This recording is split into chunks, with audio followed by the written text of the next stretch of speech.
पूल आणि रस्ता उभारण्याच्या मागणीसाठी हातकणंगले तालुक्यातील निलेवाडी येथील ग्रामस्थांनी आक्रमक भूमिका घेत 15 ऑगस्टपासून ग्रामपंचायत कार्यालयासमोर बेमुदत उपोषण करण्याचा इशारा दिलाय.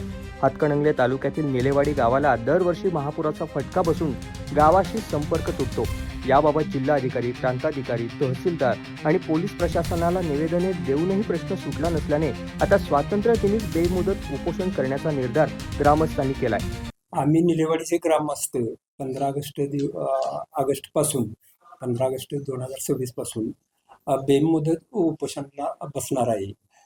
ते उपोषण करण्याचं कारण काय, आमच्या गावाला 3 बाजून नदी आहे आणि एक बाजूला ओढा आहे.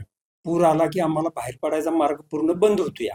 तर त्या ओढ्यावर फुल बांधून मिळायसाठी किंवा मंजुरी मिळायसाठी आम्ही पाठपुरावा ग्रामपंचायत मार्फत किंवा आमचे नेते आपण ते करतोय आम्ही सगळी, पण त्याला अजून काही मान्यता मिळाली नाही किंवा आमचं हे झालेलं नाही, मंजूर झालेलं नाही. ते मंजूर व्हावं यासाठी आम्ही मग जोपर्यंत किती दिवस लागून दे तोपर्यंत आम्हाला मंजुरी मिळत नाही तोपर्यंत सर्व ग्रामस्थ उपोषण करणार आहे.